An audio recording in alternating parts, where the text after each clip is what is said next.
নমস্কার বন্ধুরা, কেমন আছেন সকলে? আশা করি সকলে খুব ভালো আছেন। গল্প কথায় আপনাদের সকলকে স্বাগত জানাই। আপনাদের সাথে আমি পূর্বাশা। আজ আবার এসেছি আপনাদের জন্য একটি নতুন গল্প নিয়ে। আজ আপনাদের যে গল্পটি শোনাবো সেই গল্পের নাম হলো ভারতবর্ষ।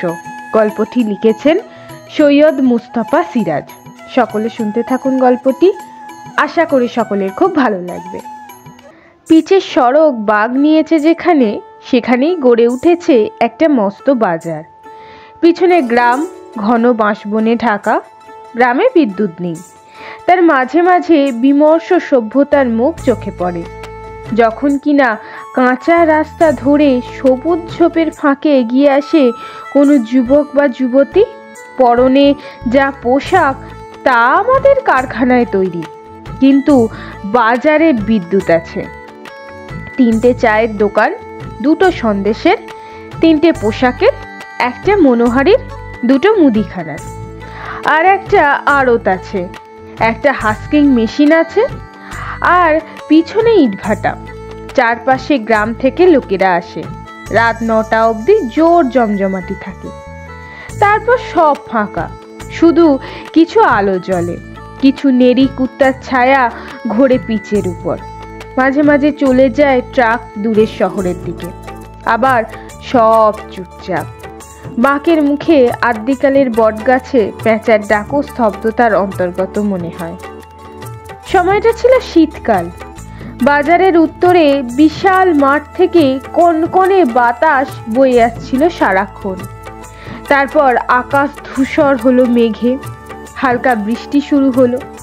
রাঢ় বাংলা শীত এমনিতেই খুব ঝাঁকালো, বৃষ্টিতে তা হলো ধারালো। ভদ্রলোকে বলে পৌষে বাদলা, ছোট লোকে বলে ডাউর, আর বৃষ্টির সঙ্গে বাতাস জোরালো হলে তারা বলে ফাঁপি। সেবার সেই আবহাওয়া হয়ে পড়ল ফাঁপি। তখনও দূরের মাঠে ধান কাটা হয়নি। এই অকাল দুর্যোগে ধানের ক্ষতি হবে প্রচণ্ড, তাই লোকের মেজাজ গেল বিগড়ে।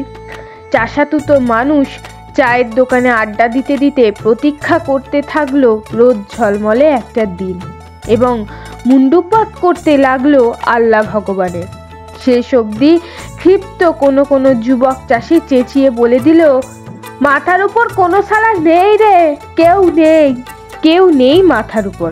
তখন যা খুশি করা যায়। ক্ষিপ্র মেজাজে কথায় কথায় তর্ক বাঁধে, মারামারির উপক্রম হয়, এবং তর্কের কোনো প্রসঙ্গ অপসঙ্গ নেই, একটা কিছু পেলেই হলো। সেই দুরন্ত শীতের অকাল দুর্যোগে গ্রামের ঘরে ঘরে কারো সময় কাটে না। সবাই চলে আসে সভ্যতার ছোট্ট উনুনের পাশে হাত পা সেঁকে নিতে। এইটুকুই যা সুখ তখন। এবং অলস দিন কাটানোর একঘেয়েমি দূর করতেই নানান কথা আসে। বোম্বাইয়ের অভিনেতা অভিনেত্রী, কিংবা গায়ক, কিংবা ইন্দিরা গান্ধী, মুখ্যমন্ত্রী, এমএলএ, নয়তো সরাবাউরি, সেসবই এসে পড়ে। জোর কথা কাটাকাটিও হয়, চাওয়ালার বিক্রি বাটাও বাড়ে।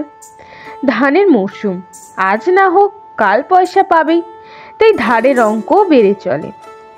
সেই সময় এলো এক বুড়ি, থুরথুরে কুঁজো ভিকিরি বুড়ি, রাক্ষসের চেহারা, এক মাথা সাদা চুল, ছেঁড়া নোকরা একটা কাপড় পরনে, গায়ে জড়ানো তেমনি চিটচিটে তুলোর কম্বল, এক হাতে বেটে লাঠি।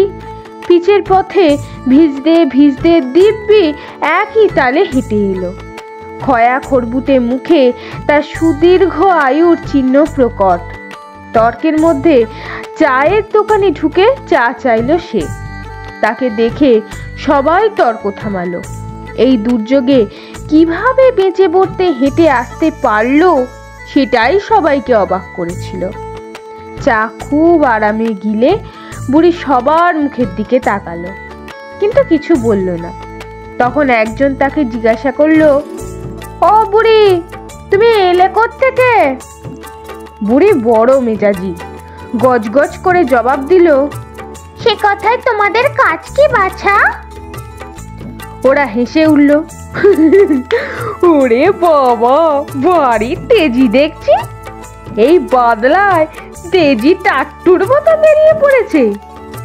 বুড়ি খেপে গেল। তোমাদের কর্তা বাবা টাট্টু, খবরদার অকথা কুকথা বলো না। আমি যেখান থেকে আসি লোকের কি? একজন ঠান্ডা মাথায় বলল, ও বুড়ি, তুমি থাকো কোথায় তাই জিজ্ঞাসা করছে ওরা।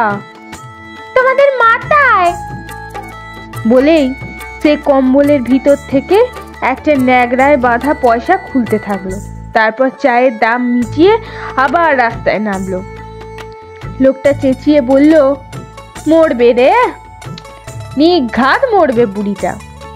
বুড়ি ঘুরে বলল, তোরা মর, তোদের সত্য গোষ্ঠী মরুক। সবাই দেখলো বুড়ি নড়বড় করে বাঁকের মুখের বটতলায় গেল। বটতলাটা ফাঁকা, মাটি ভিজে প্রায় কাদা হয়ে রয়েছে। সে সবার অবাক চোখের সামনে সেখানে গিয়ে গুড়ির কাছে একটা মোটা শিকড়ে বসে পড়ল। শিকড়টার পিছনে গুড়ির গায়ে খোদল আছে। সেখানে পিঠ ঠেকিয়ে পা ছড়ালো সে। বোঝা গেল বুড়ির এ অভিজ্ঞতা প্রচুর আছে, অর্থাৎ সে বৃক্ষবাসিনী। কেউ কেউ বলল, বরং 12 তলায় গেলেই পারত, নিঘাত মরে যাবে। এই কথার পর স্বভাবত এবার বুড়িকে নিয়ে অনেক কথা এসে পড়ল, আবার জমে গেল। পৌষে বাদলা সম্পর্কে গ্রামের ডাকপুরুষের পুরনো বচন আছে। তা হলো, শনিতে 7, মঙ্গলে 5, বুধে 3, বাকি সব দিন দিন। অর্থাৎ শনিতে বাদলা লাগলে 7 দিন থাকবে, মঙ্গলে 5 দিন, বুধে 3 দিন, অন্যদিকে লাগলে 1 দিনের ব্যাপার। এই বাদলা লেগেছিল মঙ্গলে। কেউ অবশ্য হিসেব করেনি, কিন্তু যেদিন ছাড়লো সেদিন আকাশ পরিষ্কার হয়ে গেল একেবারে। সূর্যের উজ্জ্বল মুখ দেখা গেল, আর সবাই আবিষ্কার করলো বটতলায় সেই গুড়ির খোদলে পিঠ রেখে বুড়ি চিত হয়ে পড়ে আছে, নিঃসাড়। অনেকটা বেলা হলেও সে নড়ছে না দেখে চাওয়ালা জগা বলল, নিঘাত মরে গেছে বুড়িটা। একজন বলল, সর্বনাশ, তাহলে শিয়াল কুকুরে ছিঁড়ে খাবে যে, গন্ধে টেকা যাবে। একজন দুজন করে ভিড় বাড়তে থাকলো। কেউ কেউ বুড়ির কপাল ছুঁয়ে দেখলো প্রচণ্ড ঠান্ডা। একজন নারীও দেখলো কোনো স্পন্দন নেই, অতএব মরাই বটে। চৌকিদারকে খবর দেয়া হলো। সে এসে বলল, থানায় খবর দিয়ে কি হবে, ফাঁপিতে এক ভিখিরি পটল তুলেছে, তার আবার থানা পুলিশ। 5 ক্রোশ দূরে থানায় খবর দাও, তারপর ওনারা আস্তে আস্তে রাত দুপুর, ততক্ষণে গন্ধ ছুটবে। কবে মরেছে হিসেব আছে নাকি? দেখছে না ফুলে ঢোল হয়ে আছে কেমন। তাহলে কি করব চৌকিদার দাদা? লদিতে ফেলে দিয়ে এসো, ঠিক গতি হয়ে যাবে যা হবার। কিন্তু চৌকিদারের পরামর্শ মানা হলো। মাঠ পেরিয়ে 2 মাইল দূরে নদী, এখন শুকনো। সেখানে চড়ায় ফেলে দিয়ে এলো কজন মিলে। বাঁশের চ্যাংদোলায় ঝোলানো হয়েছিল, সেটাও ফেলে দিয়ে এলো ওরা।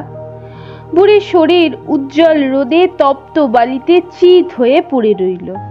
ফিরে এসে সবাই দিগন্তে চোখ রাখলো, ঝাঁকে ঝাঁকে শকুন কখন নামবে। হঠাৎ বিকেলে এক অদ্ভুত দৃশ্য দেখা গেল। মাঠ পেরিয়ে একটা চ্যাংদোলা আসছে। সেটা যখন বাজারে পৌঁছলো তখন জানা গেল ব্যাপারটা। সেই বুড়ির মরাটা তুলে নিয়ে আসছে মুসলমান পাড়ার লোকেরা। আরবি মন্ত্র পড়ছে ওরা, মাথায় টুপিও পড়েছে কেউ কেউ। যারা ফেলে দিয়ে এসেছিল তারা হিন্দু। তারা অবাক হয়ে এবং রেগে গিয়ে জানতে চাইল, কি ব্যাপার? না, বুড়ি যে মুসলমান। প্রমাণ? প্রমাণ অনেক। অনেকে তাকে শুনেছে বিড়বিড় করে আল্লাহ বা বিসমিল্লাহ বলতে। এমনকি গাঁয়ের মোল্লা সাহেব অকাট্য শপথ করে বললেন, আজ ফজরে যখন নামাজ সেরে এদিকে বাস ধরতে আসছে তখনই বুড়ি মারা যাচ্ছিল। ওকে স্পষ্ট কলমা পড়তে শুনলাম। তা কে জানে বুড়ি মরছে। আমি যাচ্ছি শহরে মামলার দিন, তাই দেখা হলো না ব্যাপারটা। ফিরে এসে শুনি ওকে নদীতে ফেলে দিয়েছে। তবা তবা, তা কি হয় আমরা বেঁচে থাকতে? তাই কবর দেওয়ার ব্যবস্থা করলাম। গাঁয়ের ভট্টাচার্য মশাই সবে বাস থেকে নেমেছেন। উকি মেরে সব দেখে শুনে বললেন, অসম্ভব! আমিও তো মোল্লার সঙ্গে সেই একই বাসে শহরে গিয়েছিলাম। আমি স্পষ্ট শুনেছি বুড়ি বলছিল শ্রীহরি শ্রীহরি শ্রীহরি। তার সপক্ষে অনেক প্রমাণ জুটে গেল। নকরি নাপিত দিব্যি করে বলল, কাল আমি কামাতে বসবো বলে বটতলায় এসেছিলুম, দেখলাম বসা যাবে না। তখন বুড়িকে স্পষ্ট বলতে শুনেছি, আপন মনে বলছে হরি বল হরি বল। ভুল শুনেছ, ফজলু শেখ বলল। আমি সকর্ণে শুনেছি বুড়ি লা ইলাহা ইল্লাল্লাহ বলছে। নিবারণ বাগদি রাগী লোক, একসময় দাগি ডাকাত ছিল। চেঁচিয়ে উঠে বলল, মিথ্যে! করিম ফরাজি এখন খুব নামাজ পড়ে এবং বান্দা মানুষ। একদা ছিল পেশাদার লাঠিয়াল। নিবারণের চেঁচানি বরদাস্ত করবে কেন সে? আরো চেঁচিয়ে বলল, এই খবরদার! বচসা বেড়ে গেল। তর্কাতর্কি, উত্তেজনা, হল্লা চলতে থাকলো। তারপর দেখা গেল একদল লোক সেই বাঁশের চ্যাংদোলাটা নিয়ে টানাটানি শুরু করেছে। দেখতে দেখতে প্রচণ্ড উত্তেজনা ছড়ালো চারদিকে। দোকানগুলো ঝাঁপ বন্ধ হতে থাকলো। আর তারপরেই দেখা গেল গ্রাম থেকে অনেক লোক দৌড়ে আসছে, সবার হাতে মারাত্মক অস্ত্রশস্ত্র। চ্যাংদোলাটা তখন পিচের উপর। পুরীর মরার দুপাশে স্পষ্ট দুটো জনতা দাঁড়িয়ে গেছে। দুই দলের হাতেই অস্ত্রশস্ত্র, পরস্পরকে লক্ষ্য করে গালাগালিও করছে। মাঝে মাঝে মোল্লা সাহেব চেঁচিয়ে উঠছেন, মুসলিম ভাই সকল, জিহাদ জিহাদ, নায় কদবীর, আল্লাহু আকবার। অন্যদিকে ভট্টাচার্য মশাই গর্জে উঠলেন, জয় মা কালী, জবর নিধনে অবতীর্ণ হ মা, জয় মা কালী কি জয়। ধুমধুমার গর্জন প্রতিগর্জন, এবং দেখা গেল বিপন্ন আইন রক্ষক বেচারা নীল উর্দি পরা চৌকিদার তার লাঠিটি উঁচিয়ে মাঝখানে দাঁড়িয়ে আছে এবং দুপক্ষেই কিছু বলার চেষ্টা করছে। যখনই মুসলিম পক্ষ এক পা এগিয়ে আসে, সে মরিয়া হয়ে লাঠিটা পিচে ঠুকে গর্জায়, সাবধান। আবার হিন্দু পক্ষ এগোলে সে একইভাবে এদিকে লাঠি ঠুকে চেঁচায়, খবরদার। কতক্ষণ সে এই মারমুখী জনতাকে ঠেকিয়ে রাখতে পারত কে জানে। সে এবার পর্যায়ক্রমে পাগলের মতো দুদিকে একবার করে পিছে লাঠি ঠুকতে শুরু করলো। খটখট খটখট শব্দে কাঁপতে থাকলো। তারপরেই দেখা গেল এক অদ্ভুত দৃশ্য।